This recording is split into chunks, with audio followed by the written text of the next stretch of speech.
तो अब हम क्वेश्चन नंबर तीसरा और चौथा इस वीडियो के अंदर करेंगे। तो क्वेश्चन नंबर तीसरा क्या कह रहा है कि ऐसी दो संख्याएं ज्ञात कीजिए जिनका योग 2700 और गुणनफल 182 हो। अब देखो, एक जो है इस क्वेश्चन को करने से पहले मैं आपसे कुछ चीज़ या फिर जानकारी जो है पता करना चाहूँगा कि आप किस तरह से इसका आंसर दे पाते हैं। तो देखिए, जैसे मान लेते हैं कि मेरे पास में टोटल 10 कंचे हैं, ठीक है ना, 10 कंचे हैं। अगर मैं इसमें से 6 कंचे राम को दे दूं, ठीक है, तो अब श्याम को कितने कंचे मिलेंगे? तो श्याम को कितने कंचे मिलेंगे?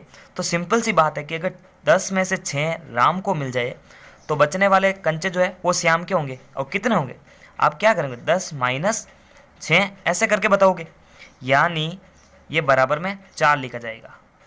तो देखो, यहाँ पर इसी मेथड का यूज करना है और आपको जो है इस 27 का यूज करना है, ठीक है ना, 27 का यूज करना है। ये कह रहा है कि दो संख्याएं ज्ञात कीजिए।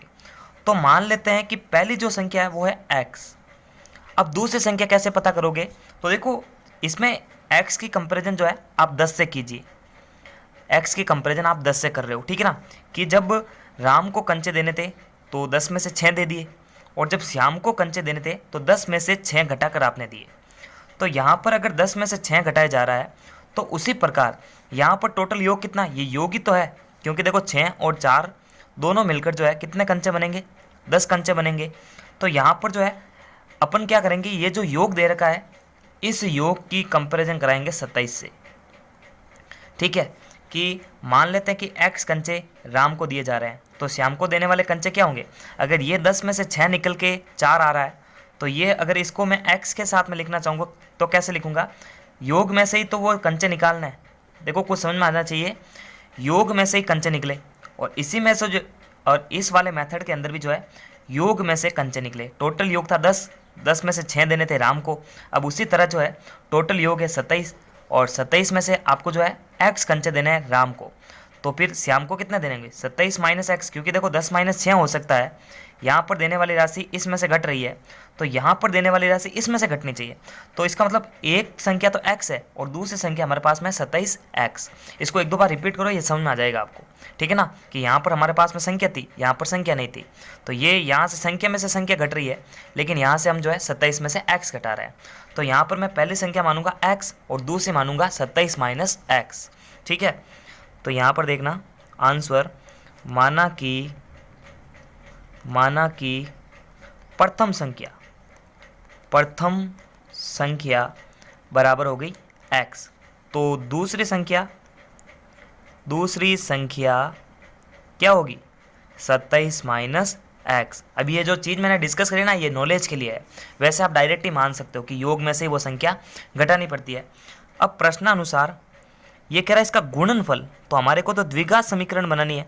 तो देखो, गुणनफल कैसे बनेगा कि इन दोनों का जो गुणनफल है वो 182 के बराबर है, यानी x और दूसरी संख्या 27 माइनस एक्स, इनका गुणनफल है 182 के बराबर। तो अब क्या करो, इसको सॉल्व कर दो, इसको इससे गुणा करो तो ये हो जाएगा 27x।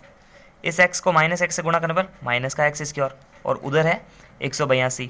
अब क्या करो, द्विघात बनाने के लिए उसको इधर ट्रांसफर करना पड़ेगा। तो ये देखो 27x माइनस एक्स इसकी ये 182 प्लस का इधर आके बनेगा माइनस का 182 और उधर चला जाएगा 0। अब इसको जो है द्विघात जैसा लिखना पड़ेगा, तो ये x स्क्वायर वाला पद पहला आएगा और ये माइनस का है, ये है प्लस का 27x और ये है माइनस का 182 बराबर में है 0। अब ये प्लस का होना चाहिए, माइनस का होगा तो फिर सॉल्व कैसे करेंगे? तो यहाँ पर इसको प्लस का बदलेंगे तो क्या करेंगे, अगर यहाँ से माइनस कॉमन ले ले अपन तो ये प्लस का बन जाएगा, यानी माइनस कॉमन लेने पर सारे चिन्ह जो बदल जाते हैं पीछे वाले, ठीक है ना, पीछे वाला चिन्ह बदलेंगे। ये प्लस का हो जाएगा माइनस, ये माइनस का हो जाएगा प्लस, बराबर में है 0। अब देखो, हमारे को तो x का मान निकालना है ना, तो देखो आपको याद रखना पड़ेगा, आपको कुछ चीज़ें रटनी पड़ेगी इस चैप्टर के, इस जो प्रश्नावली है ना, कुछ चीज़ें रट लीजिए आप, कि कभी भी 182 पीछे आ रहा है तो आपको दिमाग के अंदर रखना है 13 और 14, ठीक है ना, 13 और 14 जब 182 दिमाग के अंदर आ रहा है तो ये टुकड़े हमारे को मिल रहे हैं। तो देखो कैसे जुड़कर जो है ये माइनस का 27x बन सकता है। तो देखो 13 और 14 को आप जोड़ दो तो माइनस का 27x बन रहा है। तो हम देखो इसको आगे सॉल्व कर रहे हैं, यहाँ पर इस वाले समीकरण को सॉल्व कर रहे हैं, ठीक है ना।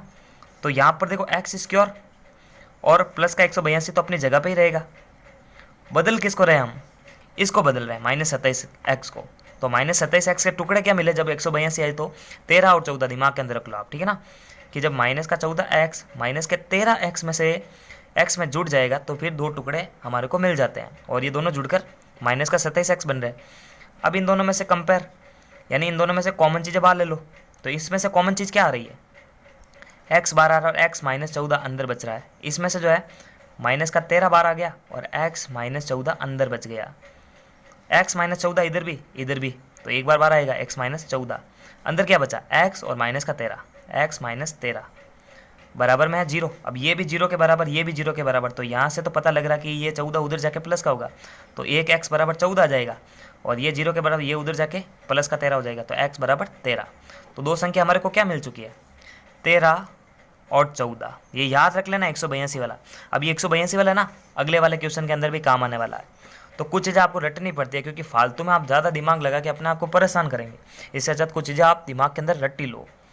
वैसे गणित रटने का सब्जेक्ट तो नहीं है, लेकिन कुछ चीज़ें रटनी पड़ेगी समय बचाने के लिए, क्योंकि कोई तरीका मिल रहा था फिर उसमें ज़्यादा दिमाग लगाने की आवश्यकता नहीं होती मेरे हिसाब से। तो दो क्रमागत धनात्मक पूर्णांक ज्ञात कीजिए जिनके वर्गों का योग दो क्रमागत। तो क्रमागत कैसे होता है, अब मैं आपको देखो एक चीज़ पूछ रहा हूँ कि एक के बाद में 2, 3, 4, हम एक के बाद में 3, 5 ऐसे थोड़ा लिख रहे हैं, क्योंकि ये क्रमागत नहीं है, लेकिन ये क्रमागत मतलब क्रम से आ रहा है। तो यहाँ पर देखो, अगर मैं एक को x मान लूँ और दूसरे को x+1 क्यों मान रहा हूँ, कि अगर मैं x बराबर 1 मान लूँ और यहाँ पर अगर 1 को रख दूँ तो 1 + 1 बन के 2 बनेगा।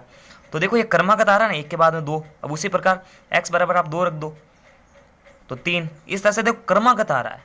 तो ये हमारे पास में दो पूर्णांक आएंगे x और x+1, ठीक है। तो माना कि पहला धनात्मक पूर्णांक बराबर x, दूसरा पूर्णांक x+1। अब यहाँ पर लिखना था कि माना कि पहला क्रमागत पूर्णांक, ठीक है ना, ये क्रमागत लेकर के थोड़ा अच्छा दिखता है। अब प्रश्नानुसार ये कह रहा है इनके वर्गों का योग, यानी इनका वर्ग करना फिर जोड़ना, बराबर में लिखना है 365, ठीक है ना। तो यहाँ पर देखो इनका वर्गों का योग मतलब इसका योग, x का वर्ग तो x², x+1 का भी स्क्वायर, ये दोनों जुड़ के 365 के बराबर बनेंगे। तो ये प्रश्नानुसार प्रश्न की शर्त का पालन कर रहा है। अब यहाँ पर देखो आप x² तो अपनी जगह पे ही है, यहाँ पर देखो a + b का होल स्क्वायर लग रहा है, तो a², तो ये क्या होता है देखो a² + 2ab + b², यही तो होती है सर समीकरण a + b का होल स्क्वायर। तो a² मतलब x का स्क्वायर, 2ab मतलब 2 × x × 1, तो ये क्या बनेगा 2x + 1 का स्क्वायर, b का स्क्वायर मतलब 1 का स्क्वायर, बराबर में 365 x²। तो ये देखो ये दोनों सेम है ना, तो जुड़ के क्या बनेंगे 2x², ये बनेगा 2x और ये प्लस का 1। अब देखो इसको जो है इधर ट्रांसफर करना पड़ेगा, ठीक है ना। तो ये प्लस का इधर आके माइनस का बनेगा 365 बराबर में 0। तो देखो अब इसको सॉल्व करो, 2x² + 2x, देखो ये प्लस का ये माइनस का, प्लस माइनस माइनस 365 में से एक चला जाएगा तो माइनस का बचेगा 364 बराबर में 0। ये हमारे पास में द्विघात की समीकरण आ चुकी है। अब देखो इसको सॉल्व करने से पहले मैं आपको बताना चाहूँगा कि कभी भी एक समीकरण इस तरह से बन रही है कि उसके अंदर किसी संख्या का भाग जा रहा है, सभी के अंदर, इसके अंदर भी, इसके अंदर भी, इसके अंदर भी। तो देखो अगर मैं 2 का भाग इन सभी में दे दूँ, 2 का भाग इसमें भी दूँ, इसमें भी दूँ और इसमें भी दूँ, तो ये थोड़ी समीकरण है ना सरल हो जाएगी। तो देखो इसमें भाग देने पर 2 का x², इसमें देने पर x और इसमें देने पर माइनस का 182। तो अब जो है इस समीकरण से जो है इसके टुकड़े करेंगे। तो देखो मैंने पहले ही बताया था कि 182 आते ही दिमाग के अंदर 13 और 14 दौड़ने चाहिए। अब किस तरह से एडजस्ट करना है वो इस बीच वाले पद पर डिपेंड करता है। तो देखो समीकरण क्या है, मैं एक बार लिख देता हूँ फिर इसको सॉल्व कर देता हूँ। x² + x - 182 बराबर 0, ठीक है ना। यहाँ पर ध्यान रखना आप, तो 13 और 14 होंगे जब 182 आ रहा, 13 14 दिमाग के अंदर रख देना। कैसे एडजस्ट करेंगे इसके हिसाब से कि यहाँ पर किस तरह से इनको एडजस्ट करें कि बीच में x आ जाए। तो देखो अगर मैं 14x में से 13x निकाल दूंगा तो 14x आ जाएगा एक। तो देखो x² और माइनस का 182 अपनी जगह पे है, इसको बदलते हैं। तो देखो अगर मैं 14x में से माइनस का 13x निकाल दूंगा तो कोई फर्क नहीं पड़ेगा, x आ जाएगा वापस। तो ये समीकरण के जो दो टुकड़े हमारे को मिल चुके हैं, ठीक है। अब इसमें से x कॉमन आ रहा है और x + 14 अंदर बच रहा है। इधर वाले से जो है माइनस का 13 कॉमन आ रहा है और x + का 14 अंदर बच रहा है। एक्स प्लस 14 इधर भी है, दोनों कॉमन है ना, एक बार 12 आ जाएगा, अंदर बचेगा एक्स और माइनस का 13, एक्स माइनस 13 बराबर में 0। अब देखो ये दोनों 0 के बराबर है, तो ये अगर 0 के बराबर होगा तो ये क्या आएगा, देखो ये प्लस का उधर जाके बनेगा माइनस का 14, ये माइनस का उधर जाके बनेगा प्लस का 14। तो देखो माइनस का 14 और माइनस का 13 ये हमारे पास में जो है दो क्रमागत धनात्मक पूर्णांक आ चुके हैं। तो 182 दिमाग के अंदर है, दिमाग के अंदर आते ही हमेशा जो है देखते ही आप जो है 13 14 दिमाग के अंदर रखना है, ठीक है ना। तो इसका मान 13 और माइनस का 14 आ रहा है। तो नमस्कार, थैंक्स फॉर वॉचिंग। और पूरे चैप्टर की प्लेलिस्ट की लिंक आपको वीडियो के डिस्क्रिप्शन बॉक्स में मिलेगी, वहाँ जाकर आप बैक टू बैक सारे वीडियोस देख सकते हैं। और प्लीज़ चैनल को सब्सक्राइब करें, बेल आइकन को प्रेस करें और हमें सपोर्ट करें, क्योंकि आपके सपोर्ट के बिना चैनल कभी भी ग्रोथ नहीं करता है। नमस्कार।